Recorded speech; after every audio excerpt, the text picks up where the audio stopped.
You're listening to the winning literary show, Off the Shelf Books Talk Radio, live with host Denise Turney, author of the books Long Walk Up, Portia, Love Pour Over Me, Spiral, Love Has Many Faces, and Rosetta's Great Hope. Turn up your dial and get ready for a blast of feature author interviews, 411 on book festivals, writing conferences, and so much more. Ready? Let's go. Happiness is not something ready-made. It comes from your own actions.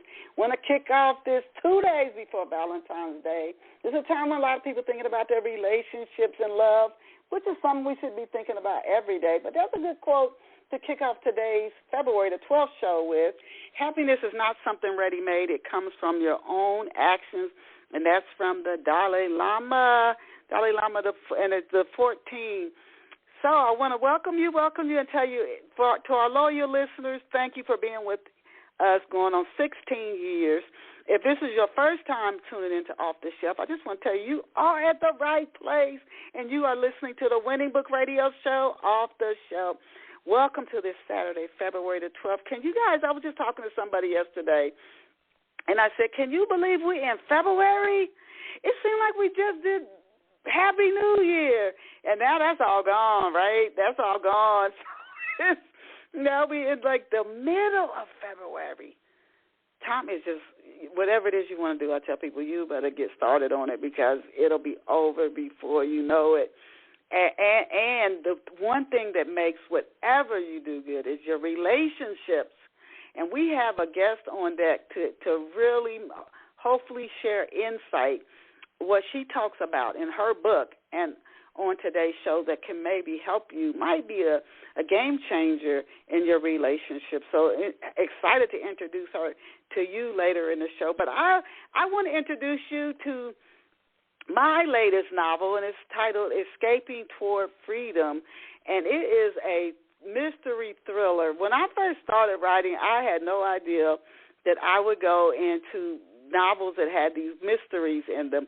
But this one is based on real life, some events that have actually taken place, unfortunately, in the world. And some of the core of the story has dominated headline news at times. So I encourage you, if you like a mystery and a thriller, and I mean, you will, if something happening, it just the pace of the story is fast. I encourage you to get a copy of Escaping Toward Freedom. It just came out, and you can read free excerpts at my website at ChistleChistell.com. Escaping Toward Freedom by Denise Turney. And now let us go and meet our very special off-the-shelf guest. And today's off-the-shelf guest is Dr. Patti Henry. And Patti Henry is a psychotherapist, a writer, and a public speaker. She received her graduate training from the University of Houston, and additionally, she's appeared on PBS. I love PBS, where she has discussed marital therapy on the Mental Health Matters program. And Patti Henry is the author of the book, The Emotionally Unavailable Man, a Blueprint for Healing. Don't you love when people don't just talk about the challenge or the issue or the problem, but they also offer a solution? And then again, the title of that book is The Emotionally Unavailable Man, a Blueprint for Healing. And maybe she'll also discuss emotionally unavailable women as well, because women can also be emotionally unavailable. And the book has been recommended by Ann Davis of the Huffington Post as one of 9 power-packed books to help you live your best life ever. It is highly rated and has been much sought after. Please check Patti Henry out online at Patti Henry, and I'm going to spell it PATTI-HENRY.com. Again, that's PATTI-HENRY.com, and I'm going to bring her on live.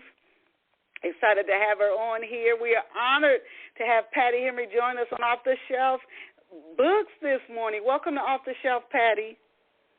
Oh, thank you so much. Thank you for having me. Oh, and you talk about right on time. Not only your book, I know it came out not like when COVID kicked off, but I just am curious through your talk and your work as we go further into the interview, not right now, what COVID has done to relationships. It's shifted so much stuff. We've seen it in the workforce, but it has really, really had an impact. And maybe it's good. Maybe it was change that needed to come. But the first few questions I'm going to ask you, I ask every guest on the show because our listeners like to get a little backstory on the guests before we start talking about their books. So to kick it off, Patti, can you tell off-the-shelf listeners where you grew up and what life was like for you growing up? Yes, I grew up in Ohio, and my parents divorced when I was 4 years old, which was probably the biggest trauma in my life. And then my mother met a wonderful man and remarried my stepfather, and we had a great life together. There are 3 kids, and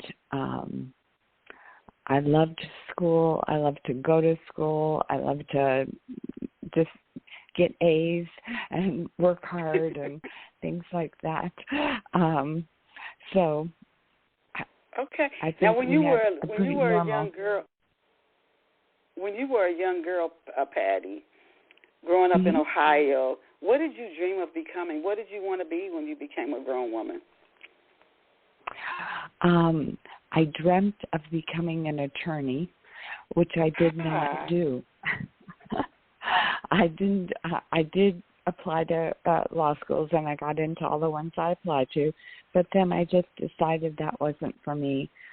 And what I really wanted to do was teach, but not in the United States, because the teaching is so difficult here. And so I went to Mexico City, and I taught there, where the teacher is revered. And if the teacher says your child needs to do this, the parents are on board immediately. There's no resistance. It's wonderful. And so when I came back to the United States, I thought, I want to teach, but I want to teach people that want to learn. And how could I do that? And I thought of, therapy. So I went back to school and got my advanced degree in psychotherapy. And I've been in private practice for, 32 years now. And it's worked out. Wow. I enjoy it a lot. It's amazing when one thing of doing off the shelf, and the many, many guests I've interviewed over the years, some people know exactly what they want to do when they're young, and they never veer off. And then some people, even in their 40s and 50s, they're like, I still don't really know what I want to do.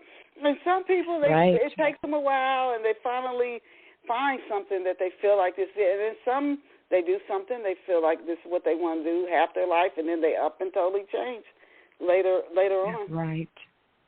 Right. I think that's something beautiful about what has happened in our country, is that you can have more than one career.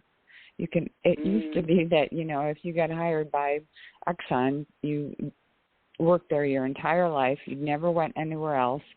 And now you can leave Exxon and you can go to Shell and you can work there for a while, and then you can go back to Exxon. I mean, there's definitely more freedom of movement, of changing careers and saying, well, I really liked that for a while, but I'm done with it, and now I want to do this instead. So I love that.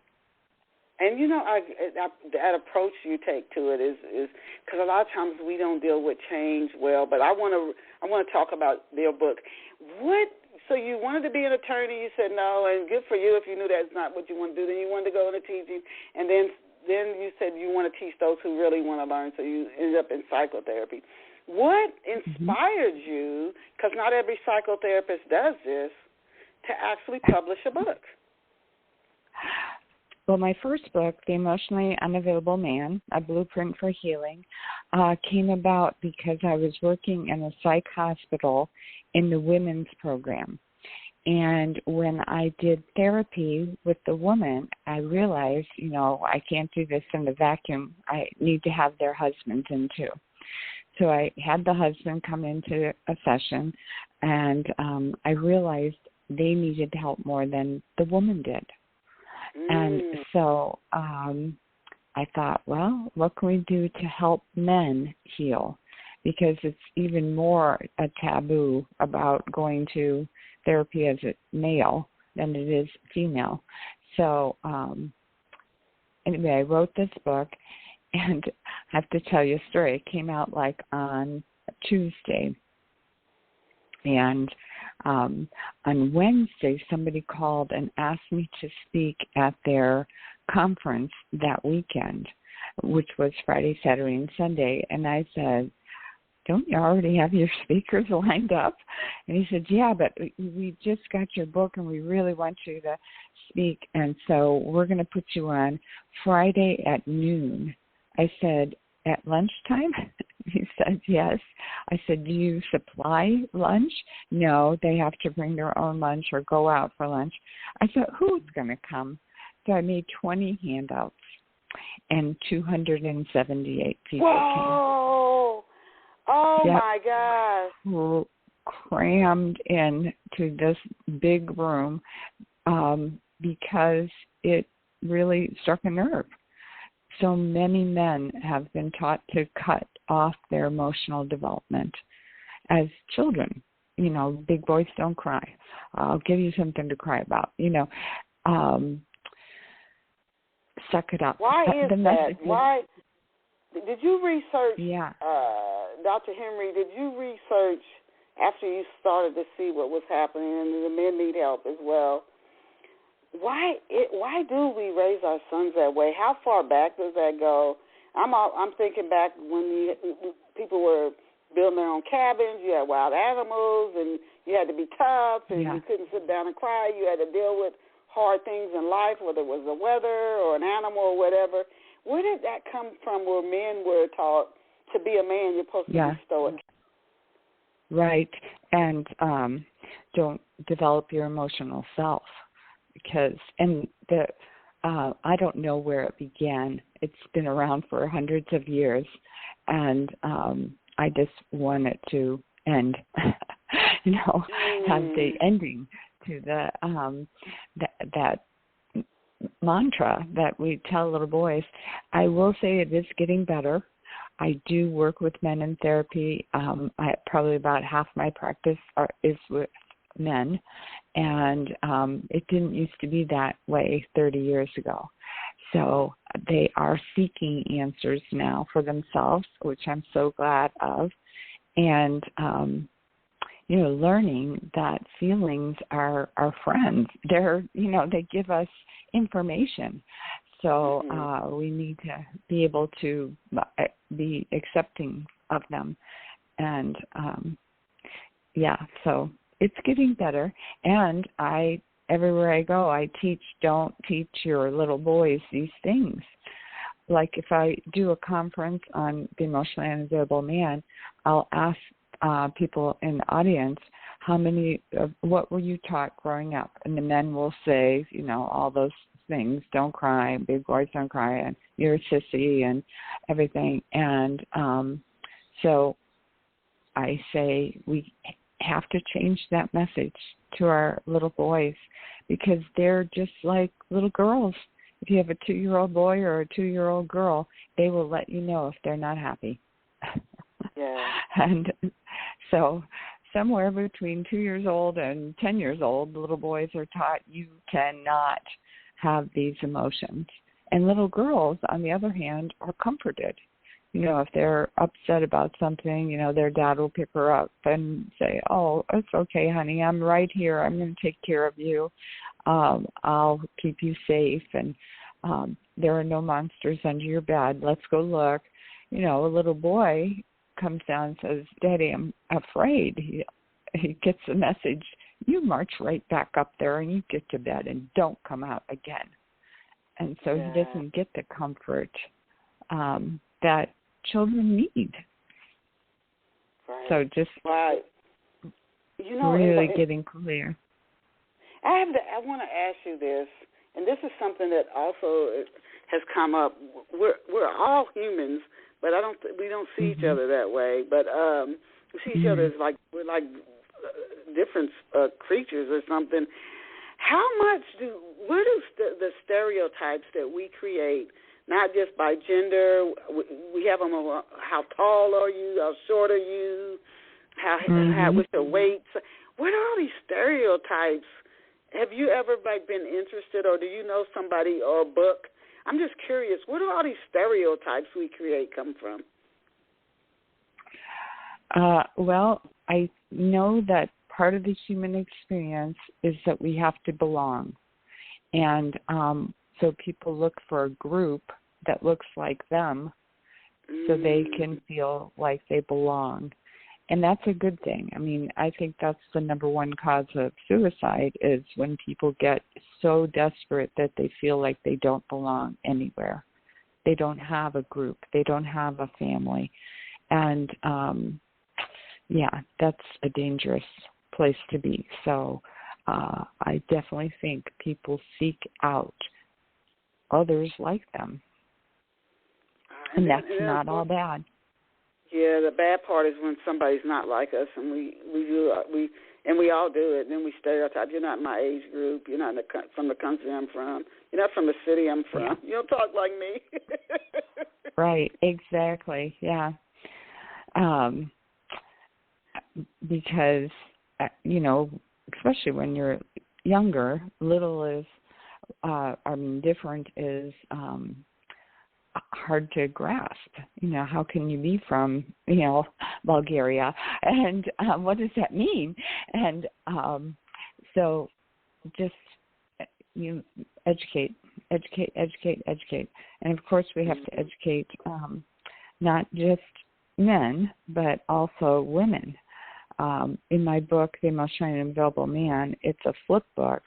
One side is written directly to men, and if you flip it over, the other side is written directly to women, because there are things that women do that encourage men to remain emotionally unavailable. And the biggest thing that women do is what I call hurricane. And they hurricane on their partner. They rage at them. They shut them off. They cold shoulder them. The main component of a hurricane is that it's relentless and that it's overwhelming to the man because he wasn't taught how to deal with that. So what's an example of a hurricane? If you had to give a real-life example of it playing out, what would that look like? Whether it's raising the kids or something, somebody purchased something, or what would be an example of that actually playing out? Well, it could be anything that the husband comes and approaches the wife about something, and she just loses it. And let me think of a real life example. Let's see.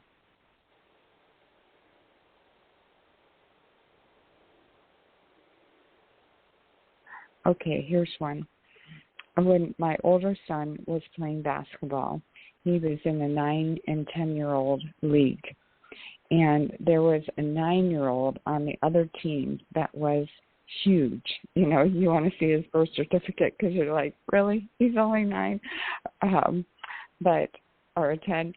So anyway, he, at one point, it was my little son's job to guard this Mr. Big on the other side.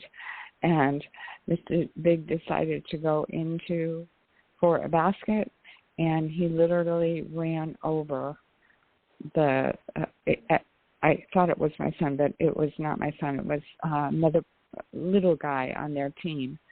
And he ran him over, and he crashed down to the gym floor, and you could hear his head crack.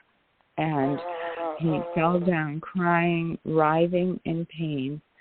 And the gym was completely silent except for one voice, and it was his mother screaming at him, "Suck it up, son, suck it up." Wow. And I think, are you kidding? You know,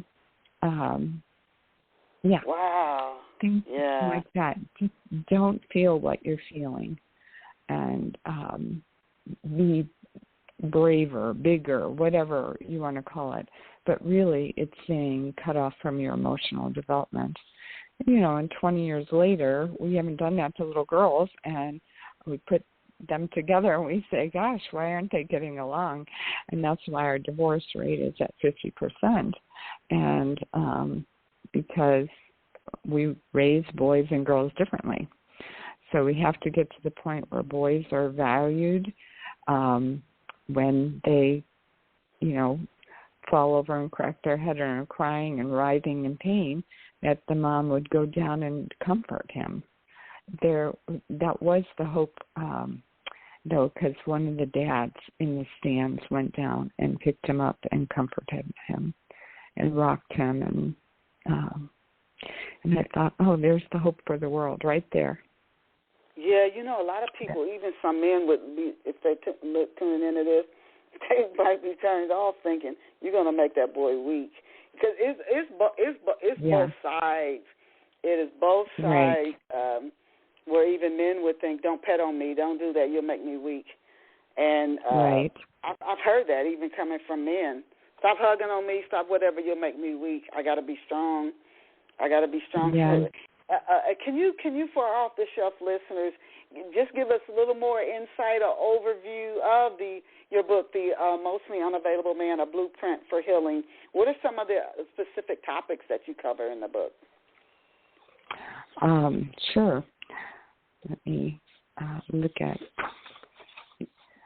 I talk about the hurricane and, you know, what men do to avoid the hurricane and how to stand up and face the storm and have boundaries. I tell men you need two things. You need boundaries and you need a voice. And I talk about what that means. There's a chapter on family of origin, so you know where you got these messages, and then you let yourself reconnect with feelings and living in personal integrity. Get to freedom, you know, when you know who you are and you stand in that space, and it's so important. And then I talk about how to calm the storm, how to, you know, what are the words you need to say to this woman that's screaming at you or cold shouldering you, not sleeping with you anymore, never having sex again, you know, and how do you talk about that to your partner? How do you get clear on what your ideal or what your image of a good marriage would look like for you, and have those conversations with your wife? And so I've had so many people come in as a couple, and they learn how to hear each other, how to speak to each other, how to listen. And I teach people how to hear differently. Like if my husband comes home and I say, how was your day? And he says, oh, I was completely overwhelmed. I don't say, oh, I had a hard day too. I hear, oh, he's completely overwhelmed. He needs a hug. So I'm going to go and give him a hug and say, tell me about it. Tell me all about it. And make space for him instead of taking up all the space. Yeah, and this is how my mind works. I think that's fabulous. But then also, he has to know when to do that for you as well. Because in some relationships, they're so one-sided where one person is doing what you're saying and all the other is doing is receiving or taking it, and they never flip and do it for their partner. And that's why I have part of this book is written to women, you know, what you can do and what you can't do in order to help your partner become emotionally available. you have to become safe, and you have to, again, develop a voice that says, I feel like I'm here for you, and I don't feel like you're here for me, and I want that to be different so that we both get our needs met. And kind of work to get on the same team. What we want is the same thing. Yeah, relationships are hard. And it's not just romantic relationships. It's actually people get challenged with relationships with their colleagues at work, with your neighbors, with people you're at the same worship center with some people relatives. They don't even speak to their relatives for decades. It's just difficult, especially you'll hear people say, I'm the one who's always giving. I believe in listening to the other person, being there for them, but they don't return that to me. So it's important, that balance. And this sounds like a much-needed book, a much-needed book. I'm just curious to ask you this, and I wasn't going to initially ask you this. Have you seen in your work with COVID, have you seen a shift in relationships, those dynamics? Have you seen things get worse? I've heard, for people in domestic violence, I'm told that during COVID they got really bad. Have you seen things get worse, better? What kind of shifts have you seen? Mostly worse, because there's a lot of stress on people. And, you have to stay home. If you go out, you have to wear a mask, and there's a lot of stress on individuals, and therefore there's more stress in the relationship.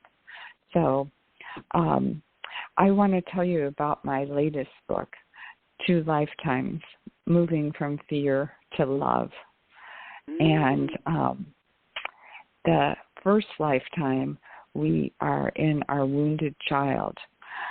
I believe everybody comes to the planet whole and perfect and beautiful. You hold a newborn, it's like, oh my gosh, you're holding a miracle, looking at the face of God right there.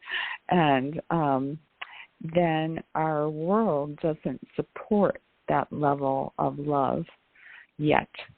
And so that newborn baby, which was you, which was me, which was each one of us on the planet, gets thrown into lifetime 1, where we have parents and siblings and teachers and coaches and who don't come from that love vibration, but they come more from the fear vibration. And so what happens to that little innocent child is they get wounded. They get emotionally wounded. They get shut down. They get told you're stupid, you're ugly, you're, a bother, get out of the room. They get these messages that say, I'm not okay. And I think that's the universal wound that everybody gets. I'm not okay. There's something wrong with me. I'm not enough. And the reality is that's a lie. It's not even true. The reality is you are. What's the title of this book, Patti? I want to tell our listeners again. What's the title of it? It's 2 Lifetimes. Oh, 2 lifetimes. From fear to love. The first lifetime is when we're in our wounded child. And then the second lifetime, and which I think is all of our need to do in this lifetime, is to move from lifetime 1 into lifetime 2, where you have your authentic self, you have your adult self, and you're able to respond instead of react. When we're in our child self, we react to things. We're very reactionary. And we have to learn how to tamp that down, have a voice, stand in our own space. And I have a client that's a stand-up comedian, and she says, claim your real estate. And we each get a little piece of the world, and that's your real estate.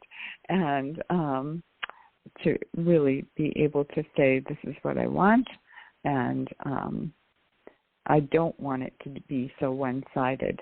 I feel like I'm here for you, and you're not here for me. And you might be here for me, but it's not coming across. So I need you to learn to do it in such a way that it comes across to me, that I feel loved. Now, in this book, do you talk about specific experiences or traumas that could really make it hard for somebody to get to that second life? And Sure. And I want to ask you, that first life, you know, they say our brain's in development for about the first 10 years is developing, which is why early childhood traumas can be so devastating.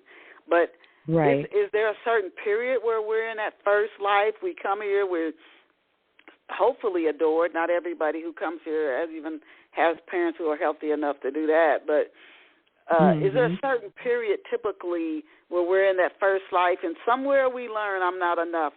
And then we could spend the rest of our whole life struggling with that. Oh, yeah. When does that typically, that first life, take place? And when do we start to wake up and start working to become more our authentic self and enjoy more of that second life? Well, our brain development still happens at, 21, 22 years old. You're still getting gray matter. And so around that time is when I see the most growth as far as coming aware that there is a better choice than what I've been living so far. Because I'm, I fly off the handle and, just behaviors that have gotten them in trouble, getting fired from a job or your partner walks out on you, and to really learn how to take responsibility for creating what you want in your life. I say that you have to get ready to give up your victim card, to turn it in. So you can see that you actually are in control, even if it doesn't look like it, of your life. Right. Do you offer steps? Are there, as a psychotherapist, do you offer steps in the book for people, again, who had very traumatic childhoods? And I mean physical abuse, sexual abuse. I mean, do you offer steps? I almost think those people are victims. I almost think they are victims, that much abuse. But to work your way out of that into your authentic self, how do you, the path out? Yeah, children are victims, absolutely. You were a victim as a child. And now, how long do you want to live in your child, as opposed to having an authentic, empowered adult self be in charge of your life? But yeah, and so you have to learn what it looks like to play your victim card. It's not my fault, the boss did this. Or it's not my fault, my partner did this. It's not my fault. It's like, it's not about fault. It's about responsibility. To really say, this went wrong and I need to do something about it. I need to go back and talk about it. I need to go back and apologize. I need to go back and let it be known what would have worked for me. Just taking responsibility. And that's what I think our work is on the planet, to move from lifetime 1 into lifetime 2. And so this book really talks about that. It's divided into the first part is the story where we learn everything, and the second part is the work.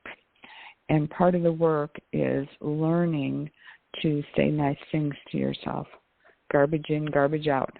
And if you're constantly telling yourself, I'm not enough, I'm, not pretty enough, good enough, rich enough, whatever, clever enough, then it's not going to turn out well. So you have to learn how to see yourself honestly and decide to think differently,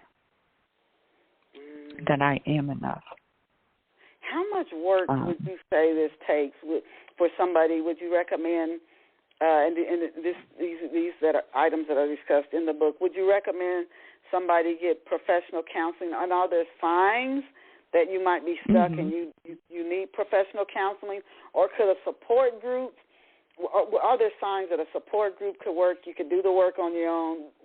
At some point, you're going to have to do a lot of the work on your own anyway. But is there a sign somebody needs a therapist, a support group, or they can really do this work on their own?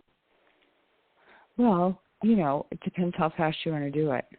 You can definitely do it on your own. But I know I had one man come to me, and he was 80 years old.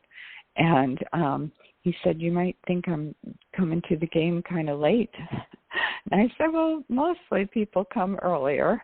And he said, well, I have really good genes, and my uncle lived to be 106. And if I have 26 more years, I want to get it right.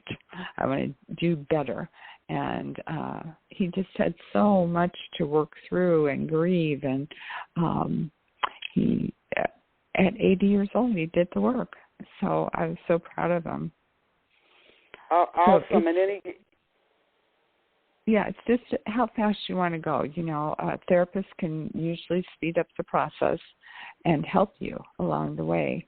I just had yesterday, I think, the most wonderful session I've ever had in my 32 years or however long I've been doing this now.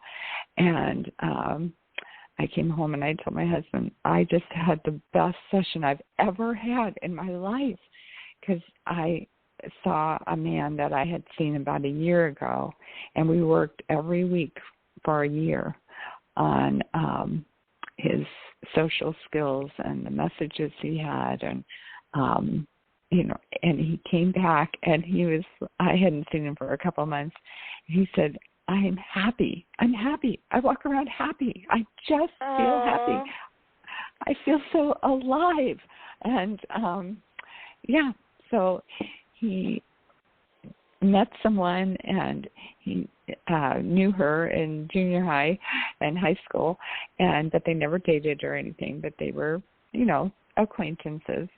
And he met her again all these years later, 30 years later, and they clicked. And he said, I have learned so much in this year of therapy that I could not have done this without it. And so, wow. he came to say thank you.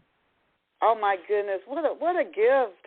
And you know what is it helps when you're upset. I know for me anyway, if I'm upset, and this is the thing with a therapist or a support group, to have somebody, you tell somebody I'm upset, this is the way I'm seeing this and I'm upset about it. How do you see it? And when you see somebody else, and I think a therapist, even I've been told a good therapist, even it was something that happened in your past, they can help you see it differently. So, like you said, you might not see yourself as bad or whatever. They can help you see that experience differently, and your emotions around it may change. You may totally start to let it go. That is a huge benefit, I think, of therapy. Somebody letting you see something differently. Your upset starts to go away. You see it differently. Right. Well, I definitely have that experience on a daily basis with people that they're waking up to the truth that they are enough, and that they are responsible for their life, and that they always, always have choice. That is so powerful when you really get you always have choice to make something big, to make it small, to make it insignificant. You get to decide how big it's going to be in your life. And till you own the fact that I have choice, your little child will show up and say, no, you don't. No, you don't. You're not allowed to. You always screw it up. All that child family of origin stuff that's in there, or bullied in school, or, wherever the damage happened. I mean, certainly I've had people tell me stories about coaches that just humiliated them and in front of the whole team. And, what are you doing out here? You can't even, hit the ball. You can't even, whatever. But I think the thing that is most damaging for people growing up in school is that public humiliation. You know, teachers calling you out in front of people, you know, what are you, stupid? You know, it's like, wow. And I don't think they mean to do that. I don't. Yeah. Some people, like some parents are mean, some coaches think it's a motivator to put you down like that. They do it in the military and boot camp too. I mean, they talk to you like you're crap. Oh yeah. But it's right. I think they think it's a way to make you tougher. I think a lot of people who create a lot of our programs don't know a lot about humans.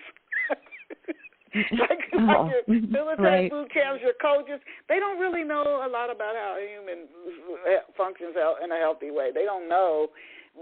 Maybe they're going off of what they experienced as a child, and they think if I put you down, it'll motivate you to be the way I'm saying you are now. That's what I think. Well, I think that you're right. I take the opposite approach. I always say my secret weapon is love. And I love every person that walks in my door and, you know, do as much as I can to fill them with self-love. And then one day they get it. And they say, I understand what you're talking about. Oh, my gosh. And, you know, come back to say thank you. One thing I would like to leave with our listeners, because they tune in from all over the world, is can you share 2 steps that our listeners could implement to start coming out of this negative? First of all, first question, 2 questions. Can you share 2 signs that a person is operating out of the child, out of that old history? Are there 2 signs? They might not know that they're doing that. The biggest sign is being reactionary. And so I tell people the first time I see them, I want you to go home and just be aware of when you're reacting and when you're able to respond. Responding is slower. You look at all your options of what you could say or do and choose one. And if it doesn't work out too well, you let go of it and you look at your options again and choose another one. So that if you're reacting, then you got some more work to do. And it's so natural to react. And so it's hard to learn how to slow it down and say, wait a minute, I got a choice. I'm not a victim here. What are my choices? And then move from there. So that's one thing. Reacting is a huge thing that you don't want in your life. Let's see, a second thing.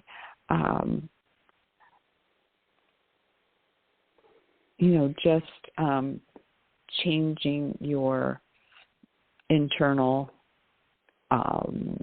dialogue that you have with yourself. Becoming aware of what you say to yourself, because a lot of people say a lot of awful things, and they usually come from family of origin that they learned it when they were little, growing up, and they're still, their dad's still in charge, and their mom's still in charge, and I'm like, wait a minute, you're 46 years old. You got some options here that you didn't have when you were 4 years old. And but you have to change your internal dialogue by saying things that I'm allowed to, I'm valuable, I'm lovable, I'm important, I am blessed. Just coming to your defense instead of saying the opposite. I have one client I talk about in my book, 2 Lifetimes. She used to come to every session and tell me how horrible she was. She would come in and say, no, don't you get it? I'm worthless. I have no worth. I have no value. Nobody would want to meet with me. And I said, how is something positive going to come out of that? You have to change what you're telling yourself because it's based on lies. Because there are no worthless people. There are no people that are not supposed to be here. They're every person came to the planet with, some, I think, work to do to move from fear into love. And the more people that get to love and live there, the closer we get to world peace. Yeah, I agree. I read a book called A Course in Miracles, and it has a similar message in it. But the thing is, we come here, it almost doesn't make sense in a way to me. We come here totally innocent, and then we come in and we don't have the problems when we get here. We get them after we're here, and then we have to work through them. To me, doesn't make sense. Something about that is very backwards to me. Yeah, why is it like that, right?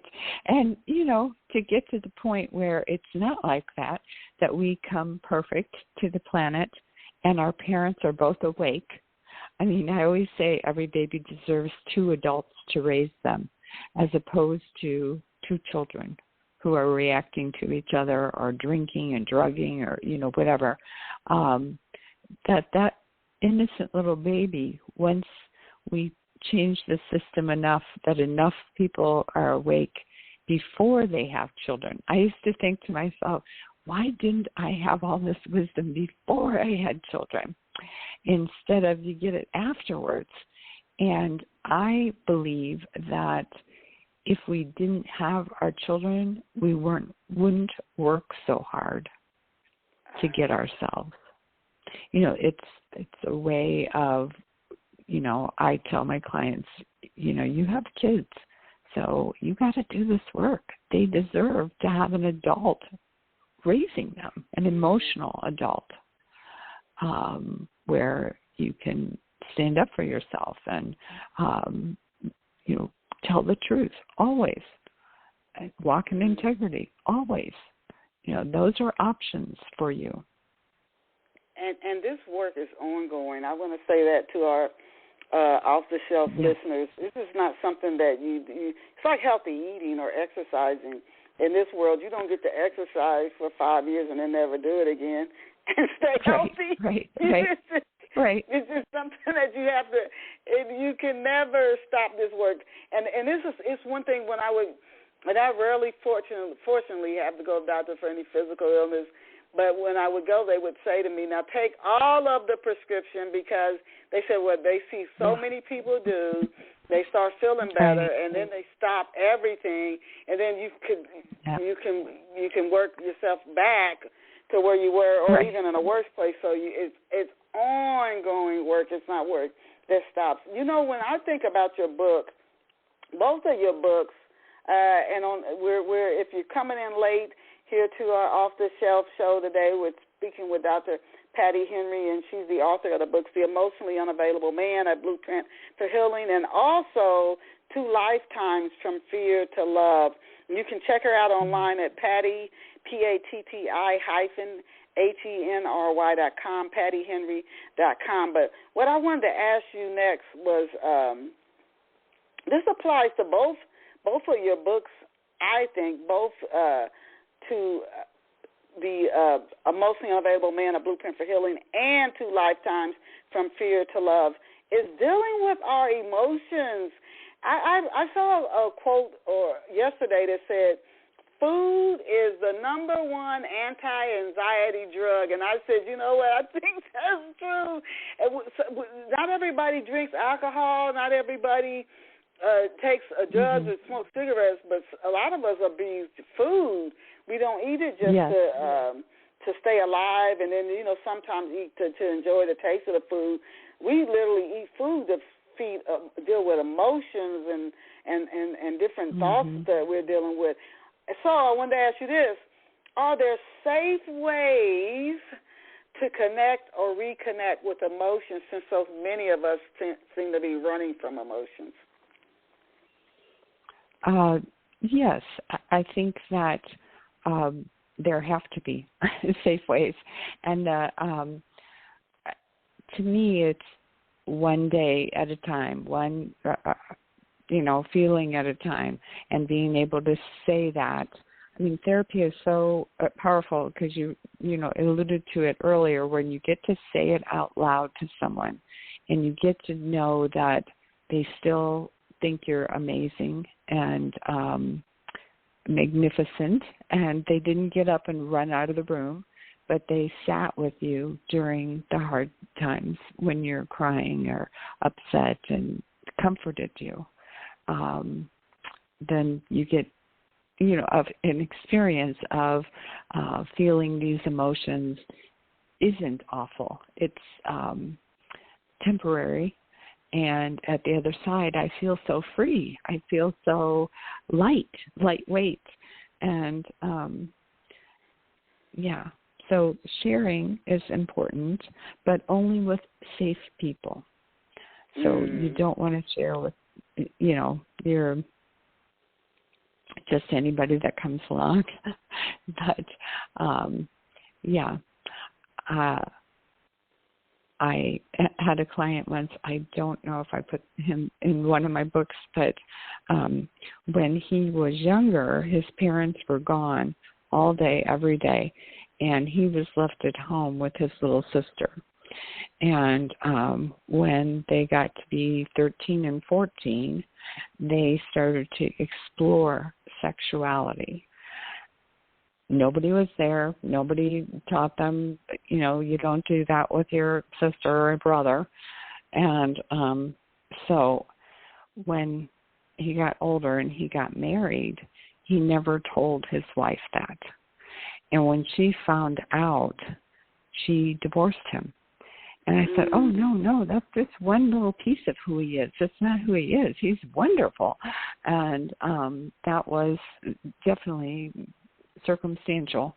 And but she left, and then he started to date. And he would tell women on his first date that he explored sexually with his younger sister. And he said, and you won't go out with me again. I said, yeah, that's sacred information. You do not share that casually or with somebody who's not safe. And so you have to be careful who you share with your deepest wounds. But, if you can share them with somebody, a partner, a therapist, somebody that will, a group member. I love the 12-step groups for AA and Overeaters Anonymous, all those 12-step groups, Sex Addicts Anonymous. So sharing, that's a one good way that you can start to deal with your emotions and just, I think, even also practice being more aware.